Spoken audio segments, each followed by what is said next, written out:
Hi ಎಲ್ರಿಗೂ ನಮಸ್ಕಾರ and welcome to ಖಡಕ್ ಸಿನಿಮಾ. ಚಾಲೆಂಜಿಂಗ್ ಸ್ಟಾರ್ ದರ್ಶನ್ ಅವರ ಕಾಟೇರ ಸಿನಿಮಾ ರಿಲೀಸ್ ಆಗೋದಕ್ಕೆ 2 ದಿನ ಮಾತ್ರ ಬಾಕಿ ಇದೆ. ರಾಬರ್ಟ್ ಆದ್ಮೇಲೆ ತರುಣ್ ಸುಧೀರ್ ಅವರು, ದರ್ಶನ್ ಅವರು ಮತ್ತೊಮ್ಮೆ ಕಾಟೇರ ಸಿನಿಮಾಗಾಗಿ ಒಂದಾಗಿದ್ದಾರೆ. ತುಂಬಾ ದಿನ ಆದ್ಮೇಲೆ ದರ್ಶನ್ ಅವರು ಇಂಥದೊಂದು ಮಣ್ಣಿನ ಸೊಗಡಿನ ಪಾತ್ರದಲ್ಲಿ ಕಾಣಿಸ್ಕೊತಾ ಇದ್ದಾರೆ. ಸಿನಿಮಾ ರಿಲೀಸ್ಗೂ ಮುಂಚೆ ಒಳ್ಳೆ ಹೈಪ್ ನ ಕೂಡ ತಗೊಂಡಿದೆ. ಇಂಥ ಕಾಟೇರ ಸಿನಿಮಾವನ್ನ ಯಾಕೆ ಮಿಸ್ ಮಾಡಬಾರ್ದು ಅನ್ನೋ ರೀಸನ್ಸ್ ನ ಇವತ್ತಿನ ವಿಡಿಯೋದಲ್ಲಿ ಹೇಳ್ತೀನಿ. ಬನ್ನಿ ಅನಲೈಸ್ ಮಾಡಿ ನೋಡ್ಕೊಂಬರೋಣ. ಮೊದಲನೇ ರೀಸನ್ ಬಂದು ದರ್ಶನ್ ಅವರು 2 ಶೇಡ್ಗಳಲ್ಲಿ ಕಾಣಿಸ್ಕೊತಾ ಇದ್ದಾರೆ. ಕಾಟೇರ ಸಿನಿಮಾದ ಟ್ರೈಲರ್ ನ ಪ್ರಕಾರ ದರ್ಶನ್ ಅವರು 2 ಶೇಡ್ಗಳಲ್ಲಿ ಕಾಣಿಸ್ಕೊತಾ ಇದ್ದಾರೆ. ಒಂದು ಕುಲುಮೆ ಕೆಲಸ ಮಾಡೋ, ಅನ್ಯಾಯದ ವಿರುದ್ಧ ಹೋರಾಡೋ ಅಂತಹ ಮಧ್ಯ ವಯಸ್ಕನ ಪಾತ್ರ. ಈ ಲುಕ್ ಅಲ್ಲಂತೂ ದರ್ಶನ್ ಅವರ ಲುಕ್, ಫಿಸಿಕ್ ಎಲ್ಲವೂ super.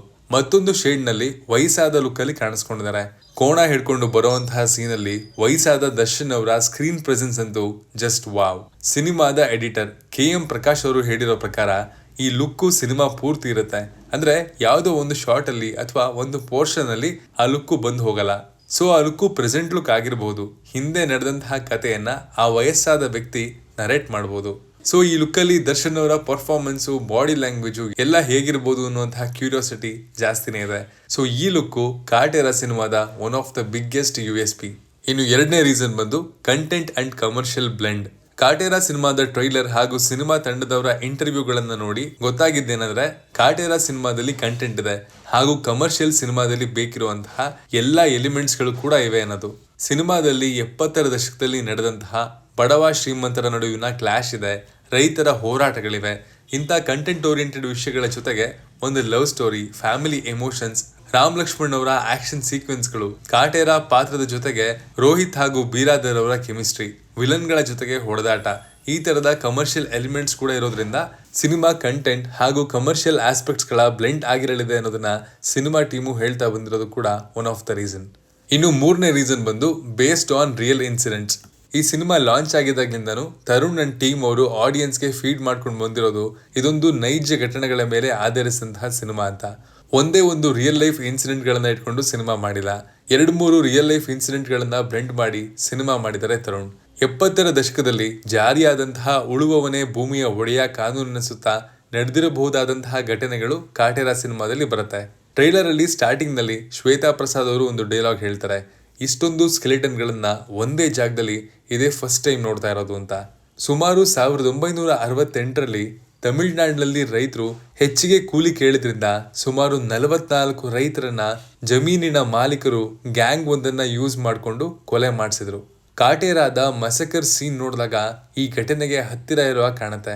Based on real incidents ಅನ್ನೋದು ಕಾಟೇರಾವನ್ನ ಮಿಸ್ ಮಾಡದಿರೋದಕ್ಕೆ ಮತ್ತೊಂದು ರೀಸನ್. ಇನ್ನು 4ನೇ ರೀಸನ್ ಬಂದು hit combo is back. Tarun Sudhir ಅವರು ದರ್ಶನ್ ಅವರ ಜೊತೆಗೆ ಸೇರಿ ಆಲ್ರೆಡಿ ರಾಬರ್ಟ್ ಸಿನಿಮಾದ ಮೂಲಕ ಸೂಪರ್ ಹಿಟ್ ಕೊಟ್ಟಿದ್ರು. ಈಗ ಕಾಟೇರ ಸಿನಿಮಾಗೆ ಈ ಹಿಟ್ ಕಾಂಬೋ ಮತ್ತೊಮ್ಮೆ ಒಂದಾಗಿದೆ. ಆಕ್ಚುಲಿ ತರುಣ್ ಸುಧೀರ್ ಅವರ ಡೆಬ್ಯೂ ಡೈರೆಕ್ಷನ್ ಚೌಕಾದಲ್ಲಿ ಕ್ಯಾಮಿಯೋ ಮಾಡಿದ್ರು. ಸೊ ಕಾಟೇರಾದ ಮೂಲಕ 3ನೇ ಬಾರಿ ತರುಣ್ ಸುಧೀರ್ ಅವರು ದರ್ಶನ್ ಅವರಿಗೆ ಆಕ್ಷನ್ ಕಟ್ ಹೇಳಿದ್ದಾರೆ. ರಾಬರ್ಟ್ ನಲ್ಲಿ ತರುಣ್ ಅವರು out and out urban stylish commercial cinema ಮಾಡಿದ್ರು. ಈಗ ದರ್ಶನ್ ಅವರಿಗೆ ಅಪ್ಪಟ ಮಣ್ಣಿನ ಸೊಗಡಿನ ಕಥೆಯನ್ನ ಹೇಳ್ತಾ ಇದ್ದಾರೆ. ಇನ್ನು ತರುಣ್ ಸುಧೀರ್ ಅವರ ಕನಸಿಗೆ ದುಡ್ಡು ಹಾಕ್ತಾ ಇರೋದು ರಾಕ್ಲೈನ್ ವೆಂಕಟೇಶ್ ಅವರು. ಕಾಟೇರಾದಂತಹ ಒಂದು ಕಂಟೆಂಟ್ ಓರಿಯೆಂಟೆಡ್ ಕಮರ್ಷಿಯಲ್ ಸಿನಿಮಾಗೆ ರಾಕ್ಲೈನ್ ಅವರು ಎಲ್ಲೂ ಕಡಿಮೆ ಆಗದಂತೆ ಪ್ರೊಡಕ್ಷನ್ ನೋಡ್ಕೊಂಡಿದ್ದಾರೆ. ಕಾಟೇರ ಸಿನಿಮಾಗೆ ಹರಿಕೃಷ್ಣ ಅವರ ಮ್ಯೂಸಿಕ್ ಇದೆ. ದರ್ಶನ್ ಅವರ ಬಹುತೇಕ ಸಿನಿಮಾಗಳಿಗೆ ಮ್ಯೂಸಿಕ್ ಮಾಡಿರೋದು ನಮ್ಮ ಹರಿಕೃಷ್ಣ ಅವರೇ. ಕಾಟೇರಾದಲ್ಲಿ ಇವರು ನಮ್ಮ ಮನಸ್ಸಿಗೆ ಹತ್ತಿರವಾದ ಮ್ಯೂಸಿಕ್ ಮಾಡಿದ್ದಾರೆ ಅಂತ ಹೇಳಲಾಗ್ತಿದೆ, ಕಾದ್ ನೋಡೋಣ.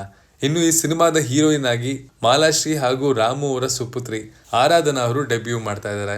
ಸೊ ಅವರು ಹೇಗೆ ಕಾಣಿಸ್ತಾರೆ, ಪರ್ಫಾರ್ಮ್ ಮಾಡಿರ್ತಾರೆ ಅನ್ನುವಂತಹ ಸಹಜ ಕುತೂಹಲ ಇದ್ದೇ ಇರುತ್ತೆ. ಸಿನಿಮಾದಲ್ಲಿ ದರ್ಶನ್ ಅವರ ಜೊತೆಗೆ ಕಲಾವಿದರ ದಂಡೆ ಇದೆ. ರಾಷ್ಟ್ರ ಪ್ರಶಸ್ತಿ ವಿಜೇತ ನಟರಾದಂತಹ ಬೀರಾದರ್ ಅವರು, ಮಾಸ್ಟರ್ ರೋಹಿತ್ ಅವರಿದ್ದಾರೆ, ಶ್ರುತಿ ಅವರಿದ್ದಾರೆ, ಕುಮಾರ್ ಗೋವಿಂದ್ ಅವರು, ಜಗಪತಿ ಬಾಬು ಅವರು, ಪದ್ಮಾ ವಾಸಂತಿ, ದೊಡ್ಡಣ್ಣ, ರವಿಚೇತನ್, ಹೀಗೆ ಕಾಟೇರಾದಲ್ಲಿ ಒಳ್ಳೊಳ್ಳೆ ಕಲಾವಿದರು ಇರೋದ್ರಿಂದ ಸಾಲಿಡ್ ಪರ್ಫಾರ್ಮೆನ್ಸ್ ಗಳನ್ನ ಎಕ್ಸ್ಪೆಕ್ಟ್ ಮಾಡಬಹುದು. ಇನ್ನು 5ನೇ ಮತ್ತು ಕಟ್ಟಕಡೆಯ ರೀಸನ್ ಬಂದು ಮಿಡ್ ನೈಟ್ ಮತ್ತು early morning shows. Kaatera cinema team ಫ್ಯಾನ್ಸ್ಗಾಗಿ ಮಿಡ್ ನೈಟ್ ಶೋಸ್ಗಳು ಹಾಗೂ ಅರ್ಲಿ ಮಾರ್ನಿಂಗ್ ಶೋಸ್ ಗಳನ್ನ ಅರೇಂಜ್ ಮಾಡಿದ್ದಾರೆ. ಇದಂತೂ ಮಾಸ್ ಪ್ರೇಕ್ಷಕರಿಗೆ ಹಬ್ಬದ ವಾತಾವರಣವನ್ನ ಕ್ರಿಯೇಟ್ ಮಾಡಿಕೊಡುತ್ತೆ. ನಿಜಕ್ಕೂ ದೊಡ್ಡ ಹೀರೋಗಳ ಸಿನಿಮಾಗಳು ಈ ತರ ವರ್ಷಕ್ಕೆ 5 ಆದ್ರೂ ಬರಲೇಬೇಕು. ಸಿನಿಮಾ ಅಂದ್ರೆ ಹಾಗಿರ್ಬೇಕಲ್ವಾ. ಅರ್ಲಿ ಮಾರ್ನಿಂಗ್ ಶೋಗಳು, ಮಿಡ್ ನೈಟ್ ಶೋಗಳು, ಜನ ಜಾತ್ರೆ, ದೊಡ್ಡ ದೊಡ್ಡ ಕಟ್ಔಟ್ಗಳು, ಆ ಮಜಾನೇ ಬೇರೆ ಅಲ್ವಾ. ಈಗಾಗಲೇ ಕಾಟೇರ ಸಿನಿಮಾದ 50 ಅರ್ಲಿ ಮಾರ್ನಿಂಗ್ ಶೋಸ್ಗಳಿದ್ದು ಒಟ್ಟು 150+ ಅರ್ಲಿ ಮಾರ್ನಿಂಗ್ ಶೋಸ್ಗಳನ್ನ ಮಾಡೋದಕ್ಕೆ ಟೀಮ್ ಅವರು ಪ್ರಯತ್ನ ಪಡ್ತಾ ಇದ್ದಾರೆ. ಇದುವರೆಗೆ 55,000ಕ್ಕಿಂತ ಹೆಚ್ಚು ಟಿಕೆಟ್ಸ್ಗಳು ಸೇಲ್ ಆಗಿದ್ದು, ಸಿನಿಮಾ ರಿಲೀಸ್ಗೂ ಮುಂಚೆ ಪ್ರೀ ಬುಕಿಂಗ್ ನಲ್ಲಿ 1 ಕೋಟಿ+ ಕಲೆಕ್ಷನ್ ಮಾಡಿದೆ. ಸೊ ಕಾಟೇರ ಸಿನಿಮಾದವರು ಮಾಡಿರುವಂತಹ ಮಿಡ್ ನೈಟ್ ಶೋಸ್ ಮತ್ತು ಅರ್ಲಿ ಮಾರ್ನಿಂಗ್ ಶೋಸ್ಗಳ ಸೆಲೆಬ್ರೇಷನ್ ನೋಡೋದಕ್ಕಾದ್ರೂ ಕಾಟೇರ ಸಿನಿಮಾನ ಮಿಸ್ ಮಾಡದೆ ನೋಡ್ಬೇಕಾಗತ್ತೆ. ಕಾಟೇರ ಸಿನಿಮಾವನ್ನ ಥಿಯೇಟರ್ಗಳಲ್ಲಿ ನೋಡೋದಕ್ಕೆ ಇಷ್ಟು ರೀಸನ್ ಸಾಕಲ್ವಾ? ಡಿಸೆಂಬರ್ 29ರ ಮಿಡ್ ನೈಟ್ ಶೋಗೆ ನಮ್ದು ಟಿಕೆಟ್ ಬುಕ್ ಆಗಿದೆ. ಸಿನಿಮಾ ನೋಡಿ ಆದಷ್ಟು ಬೇಗ ರಿವ್ಯೂನ ನಿಮ್ ಮುಂದೆ ತರುವಂತಹ ಪ್ರಯತ್ನ ಮಾಡ್ತೀನಿ. ಮತ್ತೆ ಸಿಗ್ತೀನಿ ಮುಂದಿನ ಒಳ್ಳೆ ಕಂಟೆಂಟ್ ಅಲ್ಲಿ.